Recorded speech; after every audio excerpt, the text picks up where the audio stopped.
এটি দেশের অন্যতম সবচেয়ে সুরক্ষিত স্থানের মধ্যে একটি।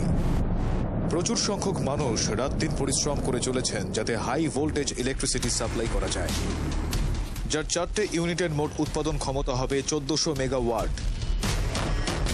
তারাপুর ভারতবর্ষের সবথেকে বড় নিউক্লিয়ার প্লান্ট। এই স্থানটিতে খুব কম সংখ্যক লোকই প্রবেশ করতে পারেন, আর এই প্রথমবারের জন্য একটা ক্যামেরা ক্রু এর নিয়মের বেড়াজাল টপকে এর অন্দরমহলে প্রবেশ করেছে। এমন এক পৃথিবীর সাক্ষী হতে যা অনেকেই দেখেননি।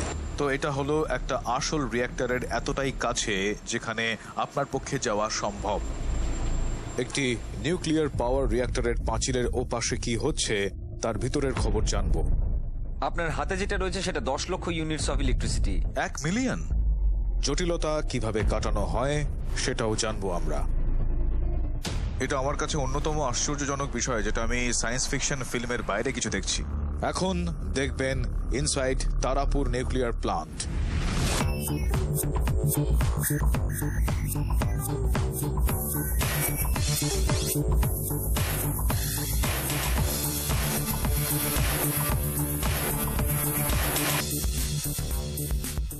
এটা আমার জীবনের একটা সুযোগ।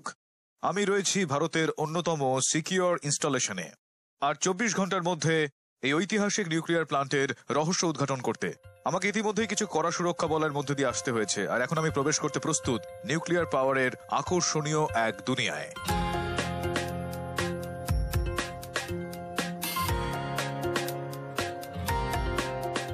তো ঠিক কি হয় একটা নিউক্লিয়ার পাওয়ার প্লান্টের ভেতরে? বেশিরভাগ ক্ষেত্রে এখানে মানুষজন জানেন না যে ঠিক কি হয় এর ভেতরে। তারা তাদের কল্পনা নিয়েই বেঁচে থাকেন। কিন্তু এই পৃথিবীর মধ্যেই রয়েছে একটা ক্লিন সোর্স অফ এনার্জি। সেটা হলো সেই এনার্জি যেটাকে ব্যবহার করা হয় ইলেকট্রিসিটি তৈরি করতে। তারাপুর অ্যাটমিক পাওয়ার প্ল্যান্টের ভিতরে পারমাণবিক শক্তি উৎপাদন পুরো দমে চলছে। তারাপুরের 3 এবং 4 নম্বর ইউনিটে কাজ করছে ভারতের সবচেয়ে নতুন প্রেসারাইজড হেভি ওয়াটার রিঅ্যাক্টরস, যার প্রতিটি 540 মেগাওয়াটের শক্তি উৎপন্ন করতে সমর্থ।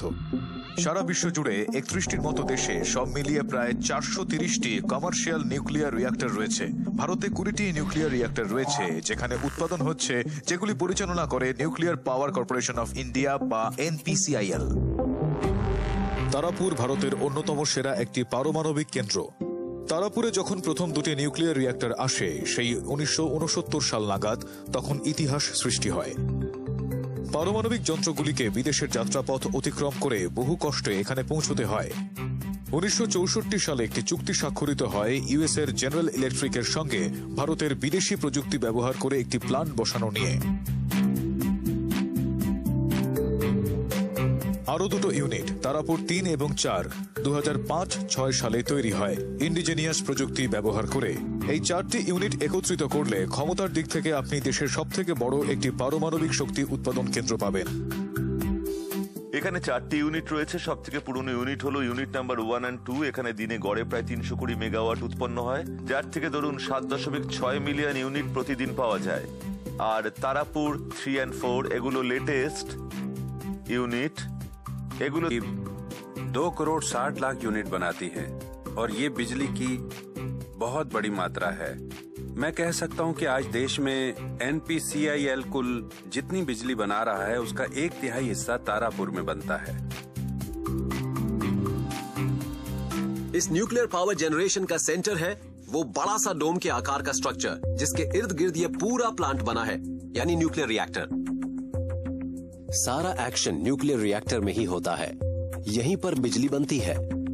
लेकिन इससे पहले कि हम इस खास जोन में जाएं, आइए समझते हैं कि न्यूक्लियर इलेक्ट्रिसिटी बनती कैसे है।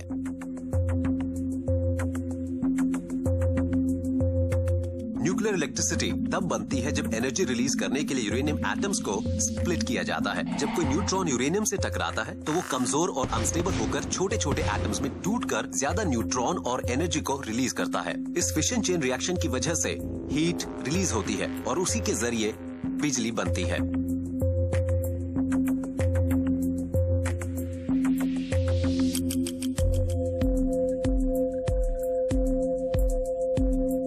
न्यूक्लियर एनर्जी का सोर्स होता है रॉ यूरेनियम ओर, जिसे प्रोसेस करके उंगली के आकार वाले यूरेनियम डाइऑक्साइड पैलेट बनाए जाते हैं इस तरह के।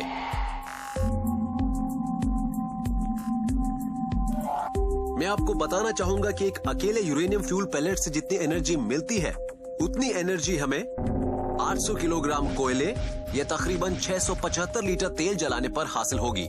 फिर इन पैलेट्स को इन मेटल फ्यूल रॉड्स में लोड करके एक साथ मिला दिया जाता है, जिनसे बनता है पावर पैक्ड बंडल। ऐसे हर बंडल का वेट तकरीबन 24 किलोग्राम होता है। ऐसे सैकड़ों फ्यूल बंडल्स को एक जार একটি চোঙা পাত্রে পোড়া হয় যাকে ক্যালেন্ড্রিয়া বলা হয়, যেটি হলো নিউক্লিয়ার রিঅ্যাক্টরের প্রাণ কেন্দ্র। যখন একটি নিউট্রন ইউরেনিয়ামকে ভেঙে ফেলে তখন ইউরেনিয়াম পরমাণুটি ছোট দুটি পরমাণুতে বিভক্ত হয়ে যায় এবং একই সঙ্গে প্রচুর পরিমাণ শক্তি উৎপাদন করে। এই বিক্রিয়ায় যে তাপ উৎপন্ন হয় সেটা ব্যবহার করা হয় জলকে বাষ্পে পরিণত করতে।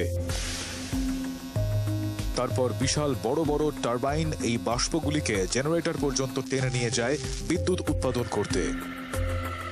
যখন পারমাণবিক শক্তি রিঅ্যাক্টরে তৈরি করা হয় তখন সবকিছু নিয়ন্ত্রণে রাখা হয়ে থাকে। সম্ভবত এটি কেন্দ্রের সবথেকে গুরুত্বপূর্ণ ঘর। কন্ট্রোল রুমটি হলো 24 ঘন্টা পারমাণবিক শক্তি উৎপাদনের কেন্দ্রস্থল, যেখানে রাত দিন লোকেরা নিরন্তর পরিশ্রম করে চলেছেন। আমি রয়েছি নিউক্লিয়ার প্লান্টের নার্ভ সিস্টেমে, দ্য কন্ট্রোল রুম। এটা হলো এমন একটি জায়গা যেখানে সমস্ত ডিটেল নিউক্লিয়ার প্লান্টের মনিটর করা হয় খুব ধৈর্য সহকারে।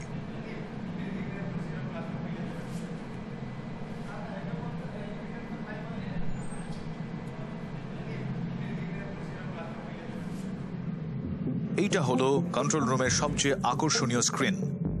এটাকে নিউক্লিয়ার রিঅ্যাক্টরের প্রাণকেন্দ্র বলা যায়। বেসিক্যালি এই স্ক্রিনগুলিতে দেখা হয় রিঅ্যাক্টরের মাধ্যমে কতটা পরিমাণ শক্তি উৎপাদিত হয় আর কতটা পরিমাণ শক্তি নিয়ে নেওয়া হয়। এই ভারসাম্য বজায় রাখাটা খুবই জরুরি।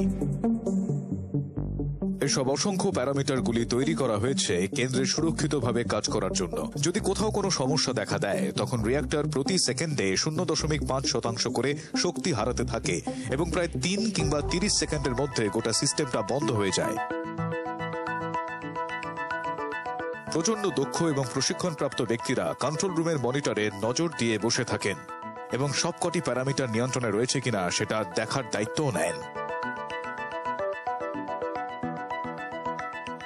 আমি এই কেন্দ্রের 2 লক্ষেরও বেশি প্যারামিটারের দেখভাল করি যাতে এটা নিয়ন্ত্রণে থাকে। তাই প্রত্যেকবার আমাকে সতর্ক দৃষ্টি রাখতে হয় আর প্যারামিটারগুলো চোখে চোখে রাখতে হয়, কারণ মানুষের প্রাণের দায়িত্ব রয়েছে আমার হাতে। তো কন্ট্রোল রুমকে যিনি কন্ট্রোল করে থাকেন তিনি হলেন shift charge engineer mister Sahu. আমাকে বলুন আপনার কাজের সবথেকে কঠিন অংশ কোনটা? এই কাজের সবথেকে কঠিন অংশ হলো আসলে আমাদের এই কেন্দ্রটি সুরক্ষিতভাবে চালাতে হবে একটা নির্দিষ্ট পরিমাণ তাপমাত্রায়, যেটা কিনা আমার মতে সবচেয়ে কঠিন একটা কাজ। আর আপনার এখানকার সিস্টেম কতটা উন্নত? এই কেন্দ্রটির নিয়ন্ত্রণ ব্যবস্থা খুবই উন্নত আর আমরা সব সিস্টেম প্যারামিটারগুলির উপর নজর রাখছি কন্ট্রোল রুমে বসেই। আর সব কন্ট্রোল প্যারামিটারগুলি মানে শুধুমাত্র এখানে বসেই এভাবে নিয়ন্ত্রণ করা যাবে, মানে এটা হচ্ছে যার জন্য এই কেন্দ্রটি মানে এই প্ল্যানটি সেফ মানে সিকিউর এবং সিকিউর। তো তার মানে এই দাঁড়ায় যে এই সিস্টেমটিতে বাইরে থেকে কলকাঠি নাড়া যাবে না আর এমনকি এটাকে হ্যাকও করা যাবে না। এই কন্ট্রোল রুমে একটি স্পেশাল মনিটর বসানো রয়েছে যেটা ওই এলাকার ভূমিকম্পের ক্রিয়াকলাপে নজর রাখতে পারে। যদি ভূমিকম্পের সম্ভাবনা দেখা দেয় তাহলে পাওয়ার প্ল্যান্টটি কাজ করবে এবং অটোমেটিক্যালি বন্ধ হয়ে যাবে। প্রত্যেক দিন বিদ্যুৎ তৈরির সঙ্গে সঙ্গে রিফুয়েলিংও করা হয়ে থাকে, যেটি তারাপুরের নিত্য প্রয়োজনীয় কাজের একটি গুরুত্বপূর্ণ অংশ। এই রিফুয়েলিং এর কাজটা প্রেসারাইজড হেভি ওয়াটার রিঅ্যাক্টরের মধ্যে এটা করা হয় প্রত্যেক দিনই যখন কিনা রিঅ্যাক্টরগুলো কাজ করে। তাই এই সম্পূর্ণ কাজটা করা হয় কন্ট্রোল রুমে বসে রিমোট ব্যবহার করে। আর এই কাজগুলো দেখভাল করে 2টো আলাদা আলাদা কম্পিউটার, যেগুলো বসানো থাকে ফুয়েলিং মেশিনের দুপাশে, যেগুলোকে একসাথে কাজ করতে হয় প্রোগ্রাম অনুযায়ী, যেগুলো লেখা থাকে। আর এই সিস্টেমে অ্যাডিকুয়েট সেফটি প্রভিশনসও দেওয়া থাকে যাতে এক্ষেত্রে এই ধরনের রিফুয়েলিং নির্দিষ্ট অর্ডারে সেফ ভাবে হতে পারে। যদিও রিফুয়েলিংটা নিউক্লিয়ার রিঅ্যাক্টরের কেন্দ্রস্থলে করা হয়, রোবোটিক মেশিন যেগুলি আর্ম হিসেবে কাজ করে তারা নতুন ফুয়েল বান্ডেলগুলিকে ক্যালেন্ড্রিয়ার স্লটে বসিয়ে দেয় যাতে করে তারা পারমাণবিক বিক্রিয়ার মধ্যে দিয়ে যেতে পারে। আবার অন্যদিকে একই রকম রোবোটিক আর্ম পুড়ে যাওয়া ফিউয়েল বান্ডেলগুলিকে বের করে নেয়। তো দেখে মনে হচ্ছে এটা রিফুয়েলিং এর সময়। তো চলুন একবার দেখে নিই ঠিক কি হচ্ছে এখানে। High, yes. এই রিফুয়েলিং প্রসেসের ব্যাপারে একটু বলবেন, আর দিনে কতবার এটা করা হয়ে থাকে? সব মিলে 392টা চ্যানেল রয়েছে। এই 392টা চ্যানেলের মধ্যে প্রতিদিন আমরা 2 থেকে 3টে চ্যানেল রিফিউলিং করি। এই 2 থেকে 3টে চ্যানেলের রিফিউলিং করতে এখানে দুটো মেশিন রয়েছে, একটা ক্যালেন্ডারের উত্তর দিকে বসানো আর আরেকটা ক্যালেন্ডারের দক্ষিণে বসানো রয়েছে। এই মেশিনগুলিকে আমরা তাদের জায়গা থেকে চ্যানেলের কাছে নিয়ে আসি। এই মেশিনগুলিকে আমরা চ্যানেলের সঙ্গে যুক্ত করি হাই প্রিসিশন সেন্সেস দিয়ে। এগুলোকে যুক্ত করবার পর আমরা মেশিনগুলিকে চ্যানেলের সঙ্গে বেঁধে দিই, চ্যানেলের পাঁচিলটা খুলে ফেলি। অন্যদিক থেকে নতুন ফিউল বান্ডেলটাকে ধাক্কা দিই। ধরুন আমি আমার রিফিউলিংটা উত্তর দিক থেকে শুরু করলাম, তাহলে আমি ফিউল বান্ডেলটাকে উত্তর দিক থেকেই ধাক্কা দেব, আর আমি মেশিনের দক্ষিণ প্রান্ত থেকে পুড়ে যাওয়া ফিউল বান্ডেলগুলোকে বের করে নেব। এইভাবে আমাদের ফিউলিং করে থাকি। আর সবকিছু এখান থেকে মনিটরিং করা হয় নাকি? হ্যাঁ হ্যাঁ, এখানকার সমস্ত প্যারামিটার রিমোটলি মনিটর করা হয়। আর এই গোটা প্রক্রিয়াটা করা হয় মাইক্রো কম্পিউটার ব্যবহার করে। আর সম্পূর্ণ অটোমেটিক মোডে এই রিফিউলিংটা করা হয়ে থাকে। আর সব ফিডব্যাক দুপ্রান্ত থেকে পাওয়াই সম্ভব। এই কম্পিউটারগুলো থেকেও পাওয়া যাবে, আর এই চিহ্নগুলির মধ্যেও সবকটা ফিডব্যাক প্যানেল অপারেটর পাওয়া যাবে। আর শীঘ্রই আমি এমন জিনিসের সাক্ষী থাকতে চলেছি যা পৃথিবীতে খুব কম লোকই পারে। নিউক্লিয়ার ফুয়েল লোড করা হবে রিঅ্যাক্টরে।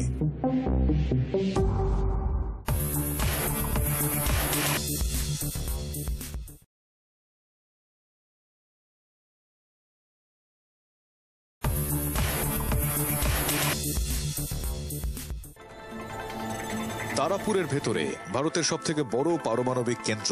রাত দিন সমানে এখানে বিদ্যুৎ উৎপাদিত হয়েই চলেছে। আর এই উৎপাদনে যাতে বাধা না পড়ে সেই জন্য পারমাণবিক জ্বালানির রিফুয়েলিং করাটা এখানকার অন্যতম গুরুত্বপূর্ণ একটি কাজ। আর এখন আমি যাব রিঅ্যাক্টরের দিকে, যাতে করে রিফুয়েলিং এর পদ্ধতিটা আমি নিজের চোখে এখানে দেখতে পারি। তো আমরা এখানে এখন চলে এসেছি সব থেকে রেস্ট্রিক্টেড জোনে, এই প্লান্টের। এখানে আর কাউকেই ঢুকতে দেওয়ার অনুমতি দেওয়া হয় না, মেইনটেনেন্স ইঞ্জিনিয়ার ছাড়া। আর যেমনটা আপনারা দেখছেন, আমাদেরকে তার জন্য সুরক্ষা জামা কাপড় পরতে হয়। সুরক্ষা জামা কাপড় এবং গিয়ার দেওয়ার কারণ হলো রেডিয়েশন সংক্রমণের হাত থেকে রক্ষা পাওয়া। যেহেতু এই স্থানটি মারাত্মক তেজস্ক্রিয় একটি ক্ষেত্র, তাই এখানকার বিকিরণের মাত্রা মনোযোগ দিয়ে করা হয়। আপনি পারমাণবিক শক্তি কথাটা বলতে পারবেন না যদি না তেজস্ক্রিয় এই বিষয়টা সেখানে থাকে। আর আমরা প্রায় সবাই এই শব্দটা ব্যবহার করে থাকি, কিন্তু পুরো জিনিসটা ঠিক কি তা না বুঝেই এর আসল মানেটা কি। তো তাহলে এই রেডিয়েশন কথাটার মানেটা ঠিক কি? এই জগৎ তৈরি হয়েছে অণুগুলি একসঙ্গে যোগ করে। কিছু অণুর থেকে বেশি শক্তি নির্গত হয়। এই বাড়তি শক্তিটা তড়িৎ চুম্বকীয় তরঙ্গ রূপে বের হয়ে থাকে, যাকে রেডিয়েশন বলা হয়ে থাকে। আমরা একটা রেডিও অ্যাক্টিভ পৃথিবীতে বাস করি। আমরা সূর্য থেকে রেডিয়েশন পেয়ে থাকি, বহির্বিশ্ব থেকেও পাই, মাটি থেকেও, এমনকি আমরা যে খাবার খাই তার থেকেও। ইনফ্যাক্ট আপনি অনেকটা তেজস্ক্রিয়তার মধ্যে থাকতে পারেন একটা কলা খেলে বা এক্স-রে করালে বা নিউ ইয়র্কে ঘুরে বেড়ালে। একটা গোটা বছর একটা পারমাণবিক শক্তি কেন্দ্রের পাশে বসবাস করার থেকে অনেকটাই বেশি। রেডিওলজিক্যাল প্রবাবিলিটির উপর নির্ভর করে তারাপুরে বিভিন্ন ক্ষেত্র রয়েছে, যেগুলিকে 1 থেকে 4 পর্যন্ত নাম্বারিং করা হয়েছে। জোন 1-এ সব থেকে কম তেজস্ক্রিয় এলাকা রয়েছে, যেখানে জোন 4-এ অনেক বেশি পরিমাণে তেজস্ক্রিয় দূষিতকরণ ঘটানো হয়ে থাকে। উচ্চ দূষিতকরণ থেকে নিম্ন দূষিতকরণ এলাকায় দূষিতকরণ করানোর সময় কর্মী এবং যন্ত্রপাতি ভালো করে পরীক্ষা করে নেওয়া হয়, যাতে করে খুব কম মাত্রায় তেজস্ক্রিয় অণু বিকিরণ করতে পারে। সময় ক্রমশ ঘনিয়ে আসছে, যেটা আমাদের কাছে দারুণ এক অভিজ্ঞতা হতে চলেছে, এবং বিরল এক অভিজ্ঞতা যেটা পৃথিবীর খুব কম সংখ্যক মানুষের কাছেই নিজেদের জীবনে হয়ে থাকে। রিঅ্যাক্টর বিল্ডিং এ প্রবেশ করার একটা সুযোগ। এখন আমরা প্রবেশ করতে চলেছি রিঅ্যাক্টর বিল্ডিং 3-তে। তো আমরা এখানে যেটা দেখতে পাচ্ছি এটা হলো মেইন এয়ার লক। আরো দুটো দরজা রয়েছে, এগুলো সব অটোমেটিক দরজা। আর এটা হলো আউটার কন্টেইনমেন্টের, আর ভিতরে আরো একটা ইনার কন্টেইনমেন্ট দরজা রয়েছে। ভিতরে ঢোকার আগে আমরা এই প্রোটেক্টিভ গিয়ারগুলোকে পরে নেব, গ্লাভস আর জুতো। ভিতরে এক্ষুনি আমাদের রিফিউলিং প্রক্রিয়া শুরু হতে চলেছে। আমার মনে হয় হয়তো আপনি ওটাও দেখতে পারবেন।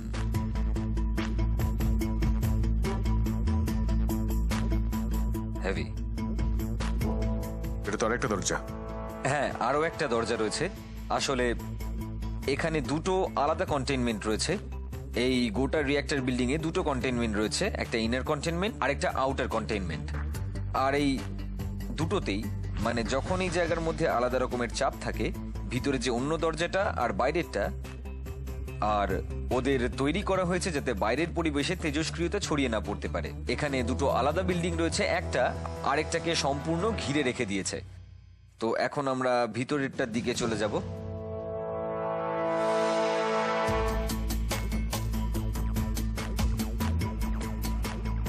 ও মাই গড,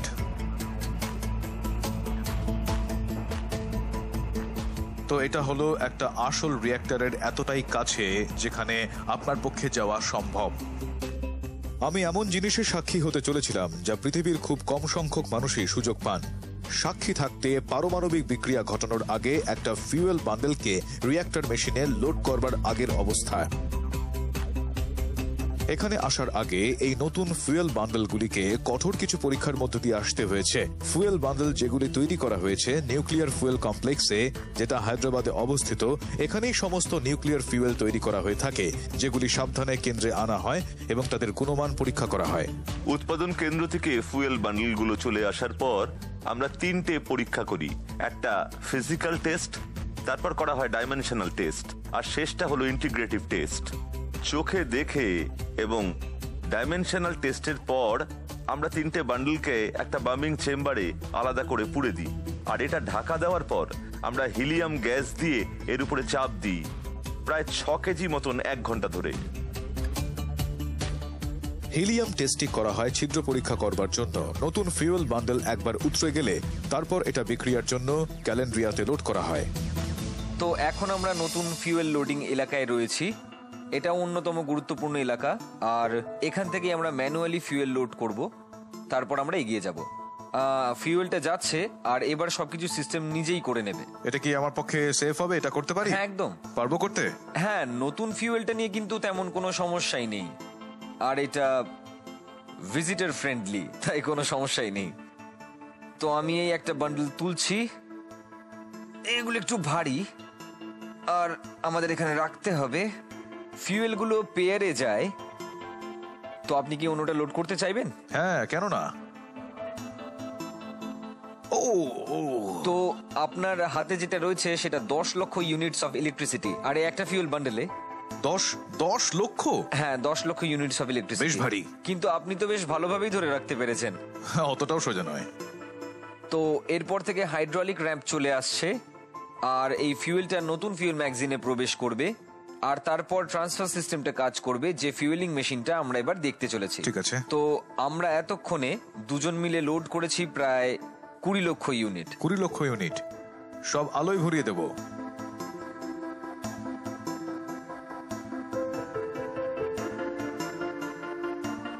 তো এবার এই সেই ভল্ট, এখানেই সবকটি কুলেন্ট চ্যানেল রয়েছে, আর এর মধ্যে ইউরেনিয়াম ফিউয়েল রয়েছে।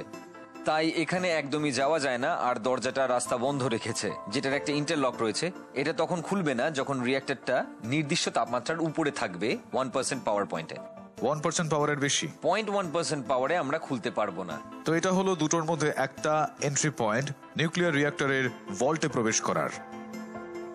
আপনি একমাত্র তখনই প্রবেশ করতে পারবেন যখন কেন্দ্র বন্ধ থাকবে মেইনটেনেন্সের জন্য। এর ভিতরের রেডিয়েশন এলাকাটা মারাত্মক রকমের বেশি, তাই বাইরে কোনো রকম অসুবিধা নেই, এখানে কোনো সমস্যা নেই। আমরা এখান থেকে দেখব দ্য ভিউইং উইন্ডো, এর অন্য পাশটা দিয়ে ভিতরটাকে দেখতে পাবো।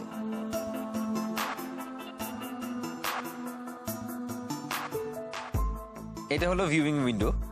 এই ভিউইং উইন্ডো দিয়ে আপনি ভিতরে গিয়ে দেখতে পারেন, আর আপনি কাছেও যেতে পারেন, কোনোই সমস্যা হবে না।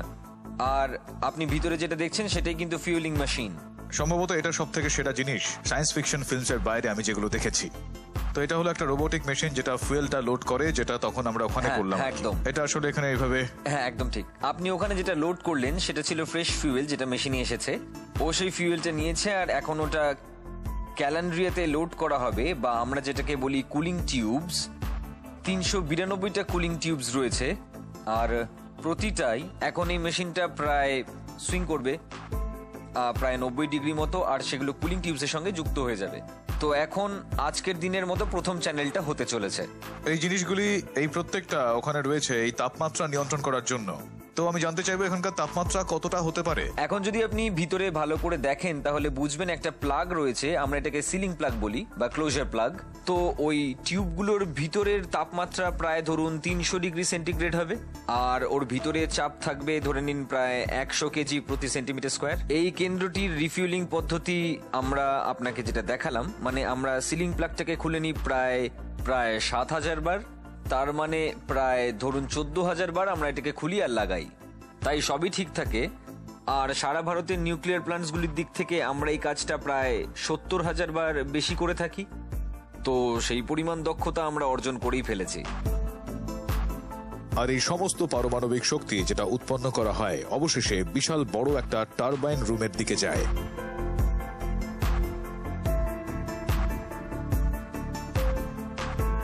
এখন আমি এগিয়ে চলেছি টারবাইন রুমের দিকে। সেটা এমন একটা জায়গা যেখানে ইলেকট্রিসিটি জেনারেট করা হয়, কিন্তু সেখানে ঢোকার আগে আমাকে এই ইয়ার মাস্কটা পড়তে হবে, কারণ আমাকে বলা হয়েছে যে সেখানে শব্দটা অত্যধিক বেশি।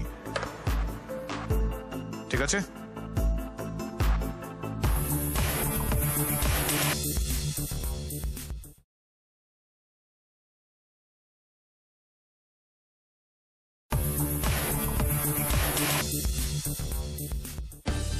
তারাপুর পরমাণু কেন্দ্রে পারমাণবিক বিদ্যুৎ উৎপাদন বেশ জোর কদমে এখানে চলছে। আর যে পারমাণবিক শক্তি উৎপন্ন করা হচ্ছে সেটা অবশেষে একটা টারবাইন রুমের দিকে এগিয়ে যায়। এখন এটা মনে হচ্ছে আসল একটা পারমাণবিক কেন্দ্র। যে শক্তি তৈরি হচ্ছে তার তাপ অনুভূত হচ্ছে, যেগুলি টারবাইনের ভিতর তৈরি করা হচ্ছে এই টারবাইনগুলির পিছনে। দুটো টারবাইন জেনারেটর রয়েছে এই টারবাইনগুলোর পিছনে, আর ওটাতে আমরা আর এই মিটারটাতে আমরা দেখতে পাবো ঠিক কতটা পরিমাণ বিদ্যুৎ উৎপন্ন হচ্ছে মেগাওয়াটসে। বিদ্যুৎটা একবার উৎপন্ন হয়ে গেলে এটা একটা ট্রান্সমিশন নেটওয়ার্ক বা গ্রিডের দ্বারা ছড়িয়ে দেওয়া হয়, যেগুলো এমন একটা তার যেটা হাই ভোল্টেজ শক্তিকে বহু দূরের সাবস্টেশনগুলিতে পাঠিয়ে দেয়। সাবস্টেশনগুলিতে ভোল্টেজটা একটু কমিয়ে দেওয়া হয়, আর তারপর এমন ভোল্টেজে ব্যবহারকারীদের কাছে পাঠানো হয় যেটা বাড়িতে ব্যবহারের যোগ্য। অন্য শক্তিগুলির তুলনায় পারমাণবিক শক্তি ঠিক কী কারণে টেক্কা দিচ্ছে? পারমাণবিক শক্তি উৎপাদন স্থানের উপর নির্ভর করে, যার মানে হলো এই কেন্দ্রগুলি যেখানে খুশি তৈরি করা যেতে পারে, যদিও বা ফুয়েল পাওয়াটা এর মধ্যে একদমই পড়ে না। আরো একটা জিনিস হচ্ছে পারমাণবিক শক্তি হলো গিয়ে বেস লোড জেনারেটিং টেকনোলজি, যার অর্থ এটা 24 ঘন্টা বিদ্যুৎ উৎপাদন করে, সপ্তাহে 7 দিন ধরেই বলতে পারেন, বা বছরে 365 দিন।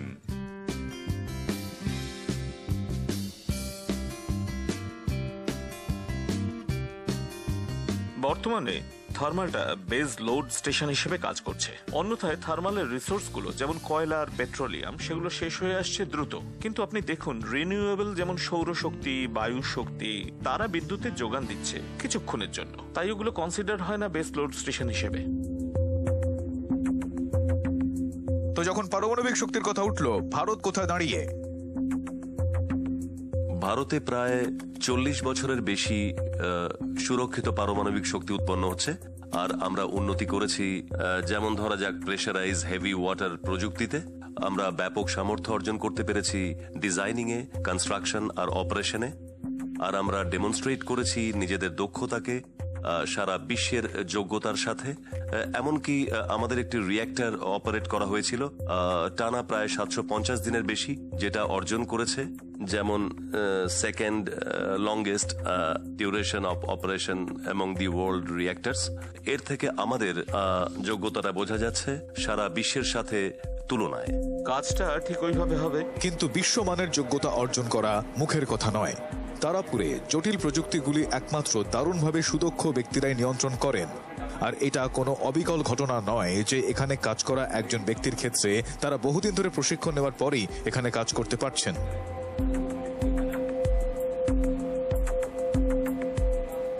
নিউক্লিয়ার রিঅ্যাক্টরটির প্রচুর পরিমাণ বিদ্যুৎ উৎপাদনের ক্ষমতা রয়েছে। যখন আপনি নিউক্লিয়ার প্ল্যান্টটিকে চালনা করছেন, সব থেকে গুরু দায়িত্ব হলো যে এই প্ল্যান্টটিকে সম্পূর্ণ সুরক্ষিতভাবে চালানো আর যাতে দক্ষতা ঠিক থাকে। আর তারপরে আমাদের এটা নিশ্চিত করতে হবে যে প্রতিটি পদক্ষেপ, প্রশিক্ষণ থেকে শুরু করে সমানে প্রশিক্ষণ দেওয়া, ফিল্ড এক্সপেরিয়েন্স, যার ফলে আমরা ম্যান পাওয়ার পাবো যাদের আমরা কেন্দ্র পরিচালনার জন্য লাগাবো, এসব অত্যন্ত গুরুত্বপূর্ণ। তো সেই কারণেই আমাদের বেশ কষ্টকর প্রশিক্ষণ এবং লাইসেন্সিং প্রোগ্রাম রয়েছে। এই লাইসেন্সগুলো দিয়ে থাকে অ্যাটমিক এনার্জি রেগুলেটরি বোর্ড। বিশেষত আমরা 3টে পদের জন্য লোক নিয়ে থাকি, মেনলি টেকনিশিয়ান, সুপারভাইজার আর সায়েন্টিফিক অফিসার। লিখিত পরীক্ষার মাধ্যমে যাদের বাছাই করা হয় তাদের ইন্টারভিউ হয়। ইন্টারভিউয়ে পাশ করার পরে আপনি একটি প্রতিদিনের প্রশিক্ষণ শিবিরে যোগ দিতে পারবেন। এটাকে বলা যায় যেমন আমরা ওই সবসময় শ্বাস নিই, সিমিলারলি ওই ট্রেনিংটি is part and parcel of operating a nuclear power station. আমরা আনন্দিত হব না যে আচ্ছা বেশ আপনি লাইসেন্স পেয়েছেন, আপনি চালাতে পারবেন। যদি সে একজন লাইসেন্সড কন্ট্রোল ইঞ্জিনিয়ার হয়, সেও এমনটা করতে পারবে না যতক্ষণ না সে পাশ করছে 3 বছরের মধ্যে। তাই রিকোয়ালিফিকেশন হয় প্রতি 3 বছর অন্তর। এটা সেই জায়গা যেখানে এই লোকগুলি দক্ষ হয়ে ওঠেন। সিমিউলেটেড এনভায়রনমেন্টে ওদের প্রশিক্ষণ হয়ে থাকে। এইখানে নানা রকমের চ্যালেঞ্জের মুখোমুখি হওয়া বেশ কঠিন কাজ, কিন্তু তাদের এই দারুণ পরিশ্রম তাদের ভবিষ্যতের সব রকম বিপদের জন্য তৈরি করে দেবে বাস্তবের জন্য। এটা হলো কন্ট্রোল রুমের হুবহু রেপ্লিকা, যেখানে ট্রেনিদের কাজ শিখতে হয়। বেসিক্যালি আমরা এখানে প্ল্যান্টে নিত্য প্রয়োজনীয় কাজগুলো শেখাচ্ছি, একদম নর্মাল অপারেশন। তারপর অন্যরকম কিছু কাজ যেগুলো খুব সাধারণত কাউকে করতে হয় না। তারপর রয়েছে কিছু ইমার্জেন্সি অপারেশনসও। আমরা এই সমস্ত বিষয়ের উপরই ট্রেনিং দিয়ে থাকি। এগুলো হলো ইনফ্রিকুয়েন্ট অপারেশন, যেখানে লাইফ সিস্টেমের কোনো অপরচুনিটি কিন্তু পাওয়া যাবে না। তাই আমরা একটা সিকোয়েন্স সিমিউলেট করছি, যেখানে ওদের পরিস্থিতি অনুযায়ী সিদ্ধান্ত নিয়েই সবকিছুর মোকাবেলা করতে হবে। যখনই আমরা কোনো এক্সারসাইজ করতে দিই, তখনই আমরা ওদের 9টা প্যারামিটারই ইভ্যালুয়েট করি। তা ওই প্যারামিটারগুলো সেট করা থাকে। প্যানেলে ওদের attentiveness, initial actions, subsequent manual action, ওদের টিম ওয়ার্ক আর প্রসিডিওর অ্যাডভান্স। আজ আমরা একটা এক্সারসাইজ করব ক্লাস 4 এর ফেলিয়ার নিয়ে।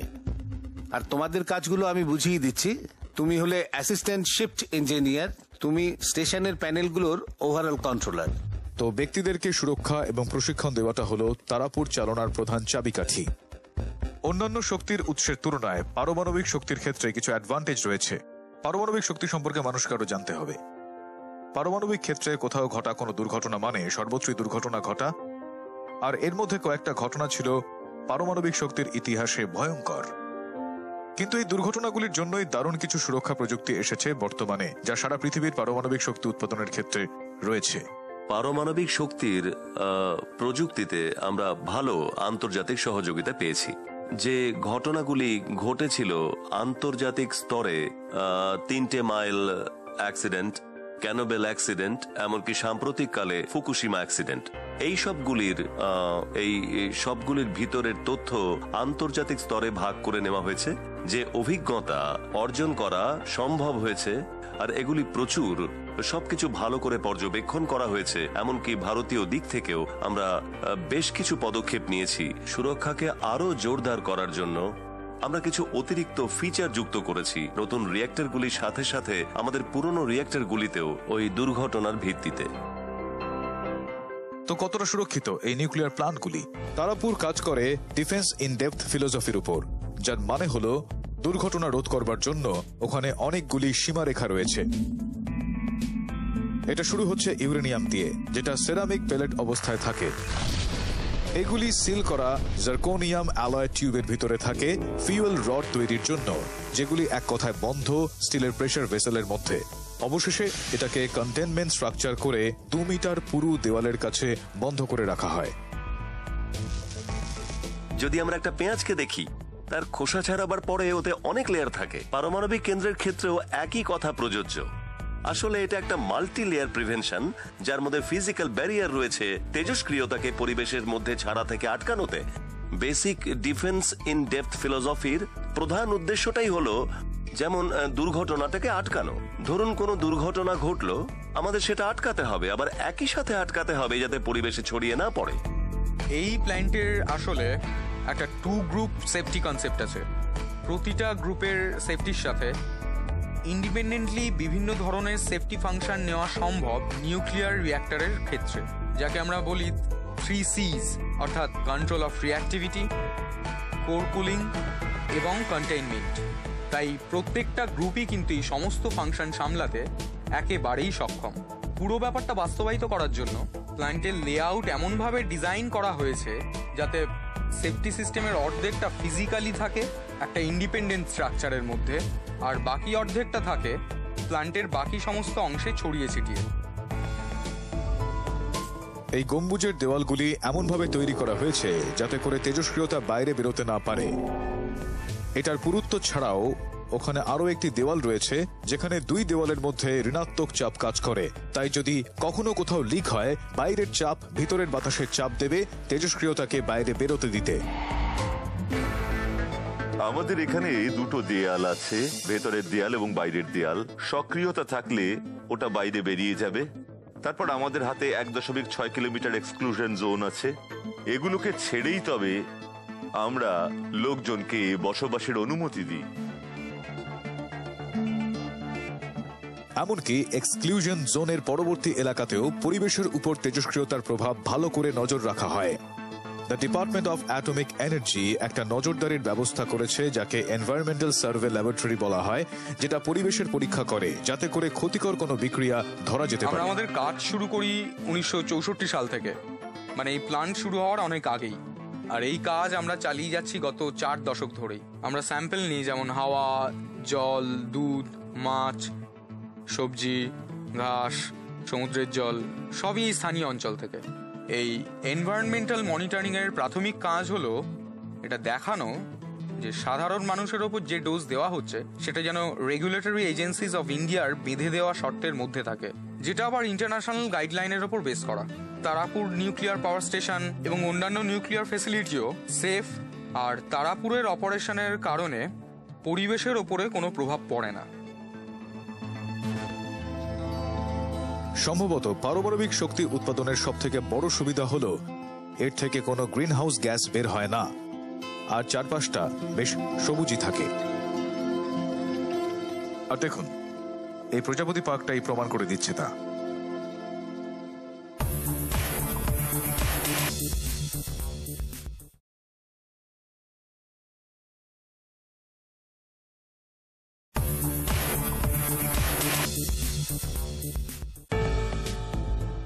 আমি নিউক্লিয়ার রিঅ্যাক্টর বিল্ডিং এর ভিতরে রয়েছি যেখানে পারমাণবিক শক্তি তৈরি করা হয়, আর টারবাইন রুম যেখানে বিদ্যুৎ উৎপন্ন হয়ে থাকে।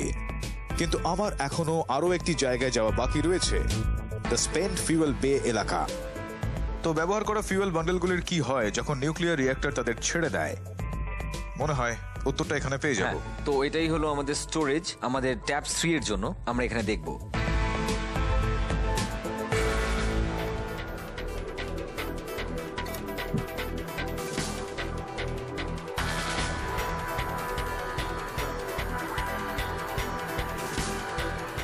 তো এখানে কি হচ্ছে ঠিক? এইখানে আমাদের ব্যবহার করা ফিউয়েল জমানো হয় ট্যাপস 3 এর ওই দিকে, আর ওদিকে ট্যাপস 4 এরও জায়গা রয়েছে। এই জায়গাতে আমরা আমাদের ব্যবহার করা ফিউয়েলগুলি প্রায় 10 বছর ধরে রেখে দিতে পারি। আপনি মনে হয় বড়টার কথা বলছেন? হ্যাঁ, বড়টার কথা বলছি। আর এগুলো? এই ছোটগুলি আসলে রিসিভিং বেজ। যখন ফিউয়েল চ্যানেল থেকে বেরিয়ে আসে ডিসচার্জ ফিউয়েল রিঅ্যাক্টরের থেকে, হ্যাঁ রিঅ্যাক্টর থেকে, এরাও জোড়ায় জোড়ায় আসে। যেমন 2টো বান্ডেল এখন আসছে, আমরা ওদেরকে এখান থেকে নিয়ে এইখানে নিয়ে এসে বড় পুলটার মধ্যে রেখে দিই, আর তারপর ওদেরকে আমরা ওখানে ফেলে রাখি। ওখানে আপনি যা দেখছেন ওগুলো হচ্ছে ট্রে, ওই যে দেখুন। আচ্ছা, ওদের ওখানে জমিয়ে রাখা হয়। এই জলটা ঠান্ডা করার জন্য আর শিল্ডিং হিসেবে ব্যবহার করা হয়। আর এটা হলো, এটা কি সাধারণ জল নাকি অন্য কিছু? এটা ডিএম ওয়াটার। ডিএম মানে? এটা ডিমিনারেলাইজড ওয়াটার। আমরা শুধু জলটার কেমিস্ট্রিটাকে ঠিক রাখছি। এটা কিন্তু বিশেষ কিছু তেমন নয়, এটা কিন্তু সাধারণ শিল্পেও কাজে লাগে। চলুন একটু কাছ থেকে দেখি, এটা যাওয়া যাবে? হ্যাঁ। বিগত কয়েক বছর ধরে ব্যবহৃত ফিউয়েল বান্ডেলগুলি তাদের নিজেদের জন্য বিশ্রামের স্থান পেয়েছে এই বিশাল বড় জায়গাটিতে, যেটা 30 ফুট গভীরে ডিমিনারেলাইজড জলে পূর্ণ। যখন একটা ফিউয়েল বান্ডেল বের করে নেওয়া হয়, এর থেকে তাপ এবং রেডিয়েশন বের হয়। তো বান্ডেলটা ঠান্ডা করতে আর রেডিয়েশনটা আটকাতে এটাকে ওই জলের বাঁধে রাখা হয়, যাকে স্পেন্ট ফিউয়েল স্টোরেজ বে বলা হয়। সাধারণত 4 বছর ধরে এদের ঠান্ডা করা হয়, তারপর হয়তো আবারও তাদেরকে রিপ্রসেসিং এ পাঠানো হয়। এটাই হচ্ছে স্পেন্ট ফিউল রিসিভিং বে, যার কথা উপরে বলছিলাম। আমরা একটা চ্যানেল রিফিউয়েল করেছিলাম L11 আজকে সকালবেলায়। আচ্ছা, তো ওই চ্যানেলের একটা স্পেন্ট ফিউল বান্ডেল এক্ষুনি বের করে দেওয়া হবে। তো এখন আমরা একটা স্পেন্ট ফিউল বান্ডেলকে বের হতে দেখব, যা কিনা 2-3 ঘন্টা আগে রিফিউয়েল করা হয়েছিল। তো এই রিসিভিং বে থেকে এটা একদম স্টোরেজ বেতে চলে যাবে। আর আমাদেরকে যে বিষয়টা রক্ষা করছে তা হলো আপনি এইমাত্র যেটা বলছিলেন, তাহলে জল, ওয়াটার শিল্ডিং। জল কিন্তু খুব ভালো তেজস্ক্রিয় প্রতিরোধী, তার সঙ্গে সঙ্গে এটা ফুয়েল বান্ডেল থেকে বাজে তাপটা শোষণ করে নিচ্ছে। তো একই সঙ্গে এটা ফুয়েল বান্ডেলটাকেও শান্ত রাখছে, তো তাহলে রক্ষা করছে। আপনারা এই জলের এখানে তাপমাত্রাটাও নিয়ন্ত্রণ করে রাখেন, তাই তো? হ্যাঁ, আমরা তাপমাত্রা নিয়ন্ত্রণ করি, জলের গভীরতাও নিয়ন্ত্রণ করি। এখানে আপনারা দেখতে পাবেন এটা প্রায় 5.5 মিটার। তো জলটা কিন্তু এতটাই গভীর। ওকে। আর আমরা নিচে যেটা দেখতে পাচ্ছি, মানে জলটা এতটাই পরিষ্কার যে আমরা মেঝে সবকিছু দেখতে পাবো। তো একটা কঠিন প্রশ্ন রয়েছে, তো কিরকম সম্ভাবনা রয়েছে এই জলটার মাটির জল বা অন্য যে কোনো রকম জলের সঙ্গে মিশে যাওয়ার? বিষয়টা একেবারেই নেক্সট টু নেগলিজিবল। সিস্টেমটা এমন ভাবে বানানো হয়েছে, মানে এই গোটা, মানে আপনি যেটা দেখছেন ওটা হলো এসএস প্লেটস। এসএস মানে? ওখানে স্টেনলেস স্টিলের প্লেট রয়েছে। আচ্ছা, বেশ, নো সিক্রেট সার্ভিস। ওগুলো হলো স্টেনলেস স্টিল 304 প্লেটস। আর তারপরে এই গোটা জায়গাটা প্লেটের সঙ্গে যুক্ত থাকে, আর একটা লেয়ারের পরে ওখানে আরো একটা প্লেটের লেয়ার রয়েছে। ওকে। আর তারপরে অন্যান্য জিনিস রয়েছে, মানে এই গোটা জায়গাটা 5 মিটার ওয়াটারপ্রুফ, মানে ওখানে ওয়াটারপ্রুফিং ট্রিটমেন্টও করা হয়েছে। এটা বোধহয় সবথেকে সুরক্ষিত ভল যেটা এখানে পাওয়া যেতে পারে। হ্যাঁ, এটা বেশ সুরক্ষিত, কিন্তু এখানে অনেকগুলি কোয়ালিটি অ্যাসিওরেন্স চেক করা হয়েছে, যার মধ্যে ভ্যাকুয়াম বক্স টেস্টিং, ডিপিটি আর অন্য সব। তাই এখান থেকে কোনো লিক হতে পারে না। স্পেন্ট ফিউল বান্ডেলগুলো এর ভিতর থেকে বেরিয়ে আসবে। তো আমরা আসল বান্ডেলটা এখানে দেখতে পাবো? হ্যাঁ, আমরা একদম সামনে থেকে দেখতে পাবো বান্ডেলগুলো, যেগুলোকে আমরা সকালবেলায় রিফুয়েল বা ডিসচার্জ করেছিলাম। আমি স্বপ্নেও ভাবিনি যে এরকম বিষয়টা আমি প্রত্যক্ষ করব। এইরকম পারমাণবিক সম্প্রসারণ চোখের সামনে আমার ঘটবে আমি ভাবতেও পারিনি। ওইগুলো হলো স্পেন্ট ফিউল বান্ডেলস। ও আচ্ছা, 1 মিনিট, একটা প্রশ্ন রয়েছে। আমি কি খোলসটা দেখছি এখানে, নাকি আসল ফিল্ডটাকেই আমি দেখতে পাচ্ছি? এটাই আসলে ফিউয়েল। এছাড়াও হয়তো আপনি দেখতে পাচ্ছেন যে এর গায়ে একটা হালকা নীল ভাব দেখা যাচ্ছে স্পেন্ট ফিউল বান্ডেলে। তো এটা শুধুমাত্র নীল রং বললে কম বলা হবে, এটা উজ্জ্বল নীল, এটা অনেকটা বিচ্ছুরণের মতো। হ্যাঁ, এটাকে বলে চেরেনকভ লাইট। এটা একটা বিশেষ নির্দিষ্ট চারিত্রিক বৈশিষ্ট্য একটা স্পেন্ট ফিউল বান্ডেলের। আসলে এই তেজস্ক্রিয় অণুগুলির গতি এই জলের মধ্যে বলতে গেলে আলোর গতির থেকে অনেক বেশি হয়, তাই সেই কারণে ওই নীল আভাটা দেখতে পাওয়া যাচ্ছে। ও, আর এটাকে আবিষ্কার করেছিলেন চেরেনকভ নামের একজন বিজ্ঞানী, তাই ওনার নামে রাখা হয়। তো একটা থার্মাল পাওয়ার প্ল্যান্টের বদলে যেখানে কয়লাটা পুনর্ব্যবহার করা যায় না, কিন্তু নিউক্লিয়ার পাওয়ার প্ল্যান্ট সেটাকে ব্যবহার করে, যাকে বলা হয় স্পেন্ট ফুয়েল। তো যখন আমরা দেখছি এই ইউরেনিয়াম ফুয়েল রডগুলো যেটা ব্যবহারের পর এখানে এসেছে, সেগুলিকে এই কেসে রাখা হবে, আর সম্ভবত এগুলি থেকে প্লুটোনিয়াম বার করা হবে, যেগুলি পরে আবারও নিউক্লিয়ার ফুয়েল হিসেবে ব্যবহৃত হবে। ভারতে আসলে ত্রিস্তর নিউক্লিয়ার প্রোগ্রাম রয়েছে, যেটি ভারতের নিউক্লিয়ার প্রোগ্রামের প্রাণদাতা ডক্টর হোমি ভাবার দূরদৃষ্টির ফসল। প্রথম ধাপে প্রাকৃতিক ইউরেনিয়াম ব্যবহার করা হয় বিদ্যুৎ উৎপাদন করতে, যার ফলে প্লুটোনিয়াম 239 উৎপন্ন হয়ে থাকে। দ্বিতীয় ধাপে প্লুটোনিয়াম 239 আর সঙ্গে থোরিয়াম ফিউয়েল হিসেবে ব্যবহৃত হয় বিদ্যুৎ উৎপাদন করতে, যার ফলে U233 উৎপন্ন হয়। তৃতীয় ধাপে ইউরেনিয়াম 233 সঙ্গে থোরিয়াম ফুয়েল হিসেবে ব্যবহৃত হয় শক্তি তার সঙ্গে আরো U233 উৎপন্ন করতে। পারমাণবিক শক্তি উৎপাদনের অন্যতম প্রধান চাবিকাঠি হলো যে কেন্দ্রটা এক নাগারে চালিয়ে রাখা যায় আর কোন রকম বাধা ছাড়াই শক্তি উৎপন্ন হয়। কেন্দ্রটাকে সাফল্যের সঙ্গে চালানোর জন্য যন্ত্রপাতির যত্ন করা অন্যতম প্রধান অংশ। পারমাণবিক শক্তি ও সুরক্ষা হাত ধরাধরি করে চলে। পরিচালনার ক্ষেত্রে পরীক্ষা এবং যত্ন অন্যতম গুরুত্বপূর্ণ অংশ। এখন একটা দলের সঙ্গে যোগ দেব যারা এই ধরনের কাজটা করতে চলেছে। আপনি কি বলতে পারবেন এখানে কি করা হয় রক্ষণাবেক্ষণের জন্য? হ্যাঁ, এটা আমাদের ফিউল হ্যান্ডলিং মেইনটেনেন্স জব। তাই যদি আপনি দেখতে চান আমরা কিভাবে রক্ষণাবেক্ষণ করি, তাহলে বলি আমরা এক্ষুনি একটা বড় কাজ করে এলাম রিঅ্যাক্টর বিল্ডিং এর ভিতরে 4 নম্বর ইউনিটে। তাই আপনি যদি ওখানে যেতে চান আমি নিয়ে যেতে পারি। আর এটা দেওয়ালের নিচে, রিঅ্যাক্টরের নিচে। আর তার জন্য আমাদেরকে কয়েকটা সুরক্ষা কবচ পড়তে হবে। বা বেশ মজার বলে মনে হয়। চলুন দেখা যাক। ওকে।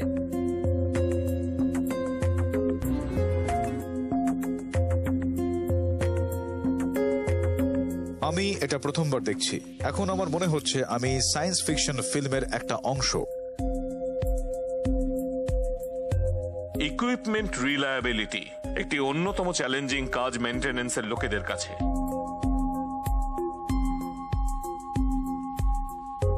যদি যন্ত্রপাতি ঠিক থাকে, প্ল্যান্ট ঠিক থাকবে, আর প্ল্যান্ট ঠিক থাকলে whole nuclear society is safe.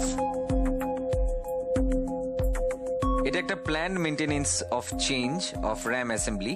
এই জিনিসটাই ফুয়েল বান্ডেলগুলোকে ধাক্কা দেয়, যেটা সব প্লাগগুলোকে এখানে আনছে।